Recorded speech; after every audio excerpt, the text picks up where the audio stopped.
Welcome into Outkick the Show. I am your fearless leader, Clay Travis. I hope all of you are having fantastic Thursdays wherever you may be across this great country or this great land. We got a lot to get to. Appreciate all of you hanging out with us. Hope your Thursday is going fantastically well. Tom Brady, drama, grows. USC open to leaving the Pac-12, why I think it could make sense. Travis Kelce going to the White House because he wants to go to the White House regardless of who the president is. Smart man. I like that take. Pay-per-view boxing challenges surge as only 800,000 and change by the fight between Tyson Fury and Deontay Wilder. Joe Biden surging in South Carolina. Latest poll has him up 20 points. What could it mean? And Tulane ends racism by removing a bell that was once used on a plantation. How dumb can America get, particularly as it pertains to colleges and universities? But we began with Tom Brady drama. As we get closer and closer to free agency officially beginning, and they have the certifiable tampering time beginning on March 15th, so a couple of weeks from now, effectively, all of a sudden this morning came out a lot of news from around the combine that Tom Brady was going to leave the New England Patriots. I don't know where all this sourcing came from, but it began with Jeff Darlington, I believe, at ESPN, then Adam Schefter piled on, then Matthew Berry piled on. Everybody running around in circles, tweeting and talking about the fact that Tom Brady is going to leave. So we have moved from, at least for the moment, is Tom Brady going to leave the Patriots, to Tom Brady is going to leave the Patriots. So if you analyze it, based on the teams that have said, at least publicly, that they're interested or there have been intimations of, I continue to believe that if Brady is going to leave the Patriots, the best possible place for him to go is Dallas, all right? I don't think he's going to go to the Cowboys. We don't know exactly what's going on with Dak. I don't think he's going to go there. I'm not sure the Cowboys want him. Other than that, the only other place that makes sense is the Titans. And I think the Titans make the most sense when you look at want, need, and fit, all right? In particular, you have got Mike Vrabel, who is a good friend of Tom Brady's and knows exactly what Brady needs and wants in order to win another title. You have got Derrick Henry, who you could franchise tag and is the best running back arguably in the NFL right now.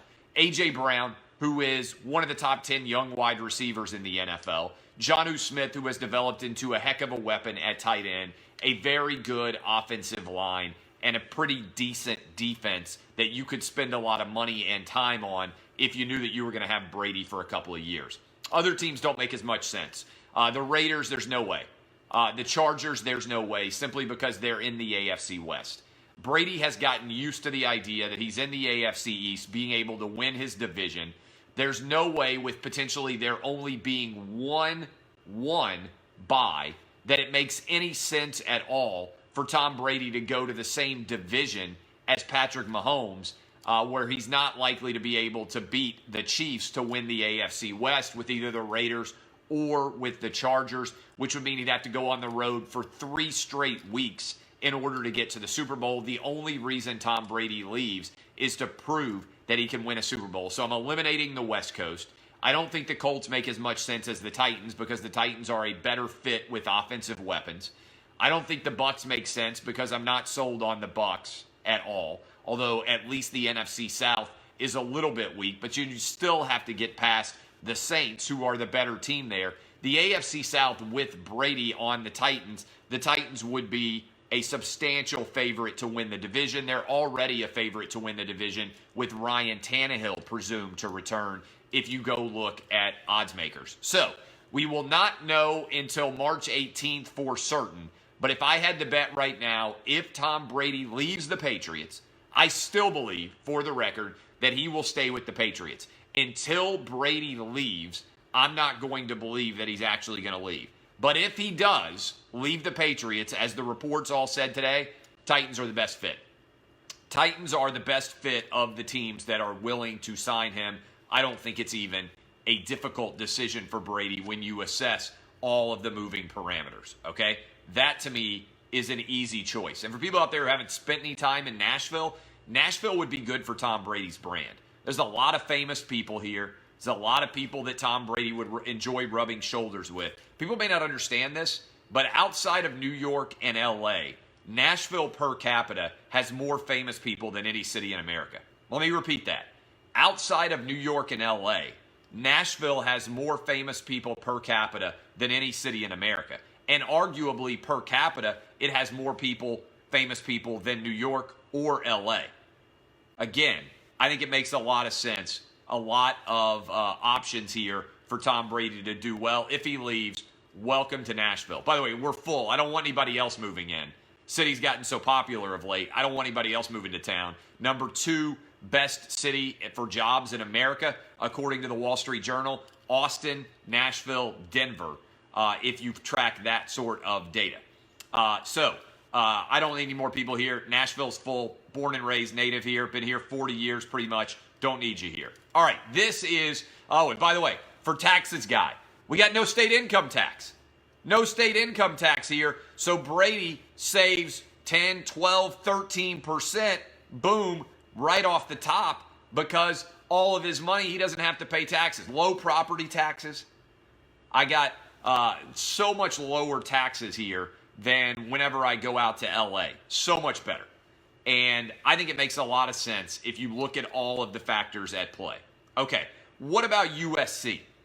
Did you see Mike Bohn, the USC athletic director? He went on the 24/7 Sports USC podcast with Ryan Abraham, and he was asked whether USC, the Trojans, would be interested in moving out of the Pac-12 or going independent or potentially joining another conference. And he basically said, he didn't basically say, he said, everything's on the table. And this is a big story, okay? Because about a decade ago, we had conference realignment that blew up in a big way. Mizzou and A&M end up in the SEC. You get Maryland, Rutgers, and Nebraska to the Big Ten. You get Colorado to the Pac-12. All these different moving parts. And ultimately, we're left in a universe where the SEC and the Big Ten have distanced themselves compared to everybody else. All right? There is going to be, in the years ahead, a massive gap, a cavernous void that opens up between the SEC, the Big Ten, and the rest of college football. And the money that is going to exist for the SEC and the Big Ten is off the charts. USC cannot compete necessarily on an even playing field in the Pac-12. So what are their options? They have a couple of options. One option for the Pac-12 schools is they could give an unequal revenue distribution to USC. I don't see that as making a lot of sense. Another option is the Pac-12 could try to make a run on the Big 12 and go grab Texas and Oklahoma and see if they could then become the Pac-14 and make a lot more money. Or the Big 12 schools could make a run at the top Pac-12 schools, USC, Cal, Oregon, Washingtons of the world, and see if they could pull them out back to the Big 12, whatever way we're going here, right? Or, and I find this to be one of the most intriguing options, what if SC went independent? There's a lot of demand for Southern California night football at potentially CBS, which is going to have to replace the SEC, at potentially Fox in the evenings, at NBC, who already has Notre Dame, or maybe at ABC. There are a lot of people out there that if USC went independent and they played a really tough, challenging national schedule, there theoretically would be a lot of interest in the USC television package, and they could make much more money. Now, there are complicating factors there. One, what does their contract with the Pac-12 network say, which has been an unmitigated disaster? Two, what information is out there about other sports? In other words, would you go join the Mountain West Conference, much like Notre Dame has joined the ACC outside of football? Would you have a scheduling setup with another conference where you play your Olympic sports? I think there are intriguing questions that are at play there, but the more I look at it, the less tenable I think the situation is for both the Big 12 and for the Pac-12. Now, here's what I would say could help every one of these conferences stay stable. There should be an expansion of the college football playoff. And if I were the commissioner of the Big 12, I would be arguing Big 12 needs an automatic bid. Because if you did that in the college football playoff, then the chances of Texas or Oklahoma leaving would be low because they would know that the Big 12, one of the 10 Big 12 schools, gets in the playoff every year. Same thing in the Pac-12. If the Pac-12 knew that one of their schools got in every year no matter what, then it would help to preserve the existing structure because it's hard to win the SEC, it's hard to win the Big Ten, and as a result, some of the conferences that might otherwise hire you away, you might have a better option right there. So this is a story, put a pin in it, it's going to remain for a couple of years. I just think it's intriguing that it is being said publicly by Mike Bohn that he's open to the idea of leaving the the Pac-12, or potentially going independent. All right, we got an interesting question here, interesting statement. Travis Kelce said essentially the exact same thing that I've said about the idea of all these stories surrounding athletes going to visit the White House. And this was pretty great, I thought. I want to hit you with it. Travis Kelce said, grew up my whole life watching teams win championships and then go to the White House and get recognized for their greatness. Regardless of who is in office, I think it's a unique opportunity to experience our nation's capital. Endorsed. I 100% agree with what Travis Kelce said here. I have made this exact same argument before. Regardless of who the president is, Barack Obama, George W. Bush, Donald Trump, Bill Clinton, anybody who has served as president of the United States in my lifetime, if I am ever invited to the White House, I'm there with bells on.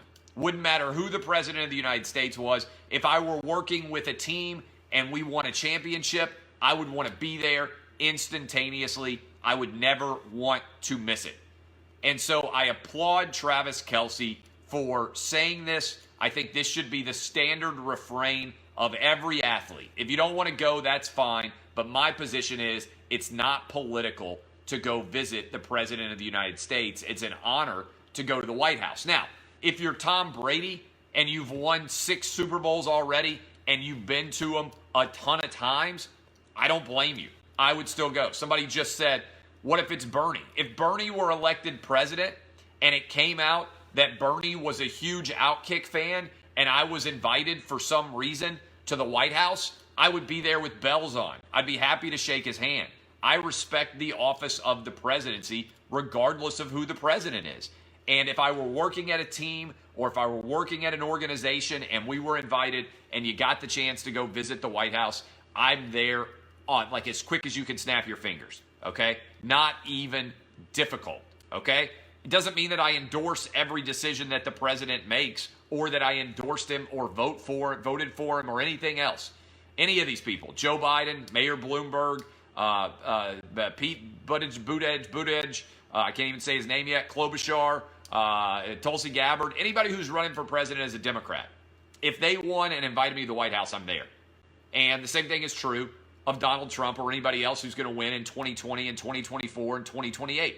So I applaud Travis Kelce for saying this. I think it should be the default statement of athletes everywhere. Instead of rewarding athletes for saying I'm not going to go and treating them like heroes, I like the idea of it being a nonpartisan thing that you do to celebrate with your teammates.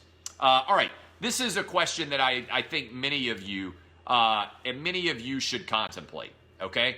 And it is an interesting one going forward, and I find it to be a difficult question from the world of sports. When I was a kid, we didn't have HBO.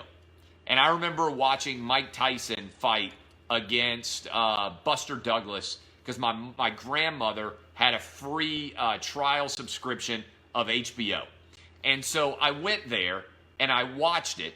And I remember being blown away by watching Mike Tyson lose to Buster Douglas. I grew up a part of the Tyson era, even though I wasn't able to watch a lot of the Mike Tyson fights. I played Mike Tyson's Punch-Out. I absolutely love that game. I think it's one of the all-time greatest of the video games that's ever been created. I was a big Mike Tyson fan.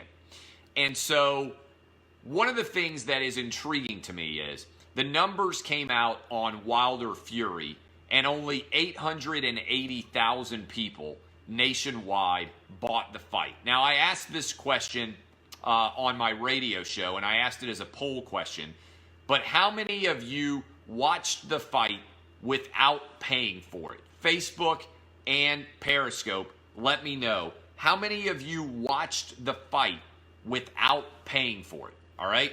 I'm not going to turn you in. I'm not a narc. I'm not a cop. All right? Without paying for it and without going somewhere like a bar or to a friend's house that was paying for it. So what you're seeing is a huge percentage of the comments as they roll in. 60% of people said they watched without paying for it, which is one reason why the cost ends up being $80. Okay? $80. I paid it. Fortunately, I have plenty of money now, but I have been, in large portions of my life, not had that much money. And even now, when I sat and I was about to pay $80 for it, I was like, my God, $80? Really? The reason why they have to charge so much is because there's so much piracy. So my question for you is, in the 80s and the 90s and the early 2000s, before the internet started, there was not this rampant piracy of television or pay-per-view feeds.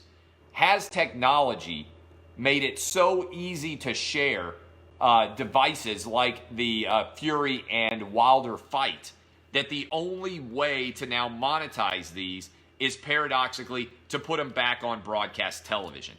I think that it's better for boxing to have a big audience. I think 20 million people would have watched that fight on Saturday night if it had been on CBS, NBC, Fox, or ABC, where everybody could watch it for free, and that helps to grow the younger audience of people who are interested in boxing. So I'm curious whether the financial imperatives here have flipped because so much of that is being stolen that it might make sense to bring these fights back to broadcast television instead of putting them on pay-per-view. I want you to think about it. Is there a way to monetize it in a successful fashion? Could you pay $30 or $40 million for the fight and actually make it happen? Again,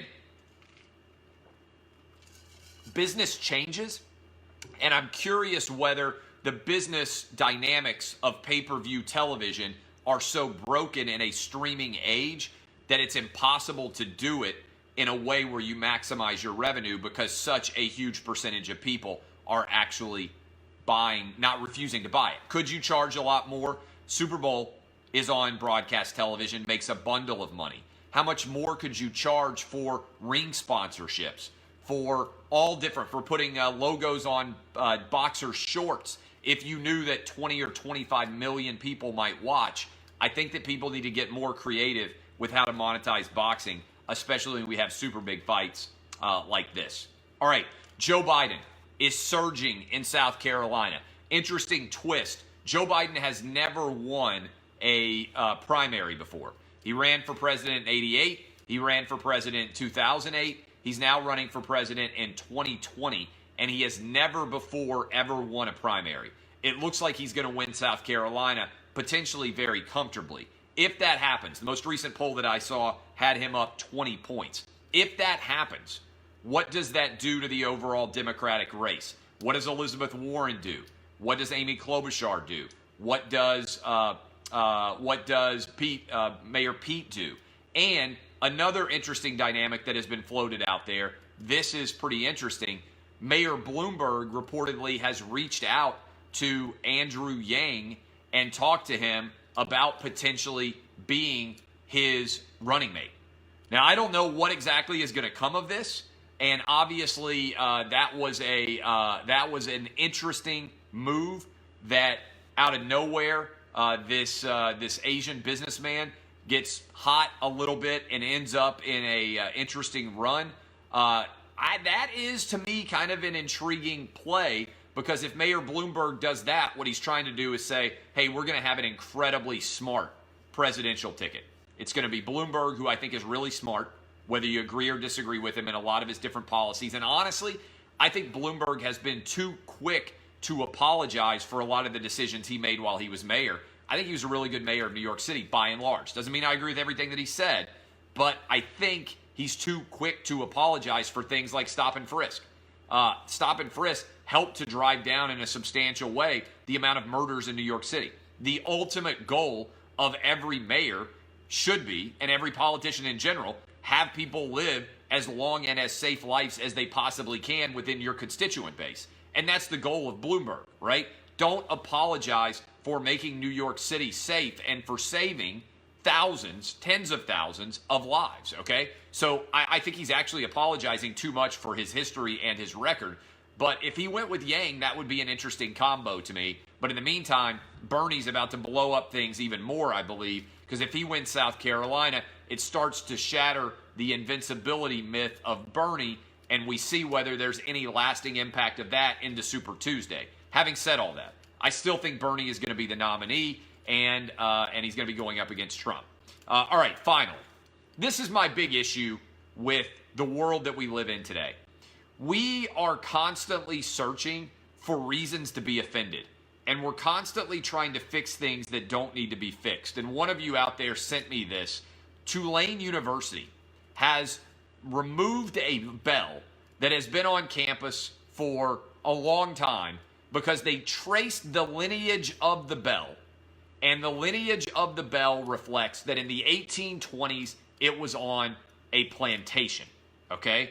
And as a result, we moved the bell to storage while we continue to conduct an in-depth investigation of its exact origins. They said that the bell was, quote, an instrument of slavery. And they said, continuing to use this bell in a celebratory manner would run counter to our values as a university community. I want you to think about this for a minute. Tulane University, as part of their diversity and inclusion mandate, made the decision to investigate the genealogy of a bell that is on their campus. Discovered that the bell had been used on a plantation in the 1820s, 200 years ago, and decided that that made it, quote, an instrument of slavery. And so as a result, they had to pull it out of use on campus and put it into storage. What reasonable person with a functional mind believes that it's appropriate to investigate objects on campus and consider them to be connected to slavery and therefore they cannot be used anymore?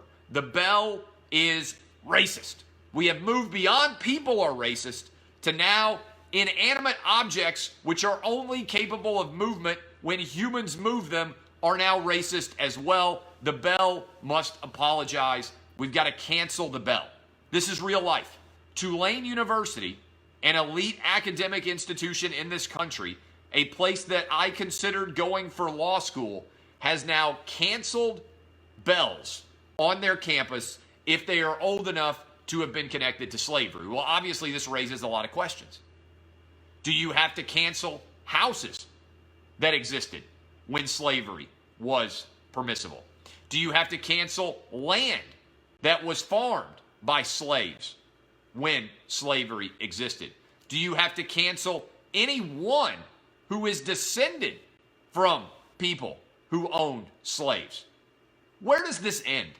There is not a reasonable person on the planet who considers this to be a legitimate perspective.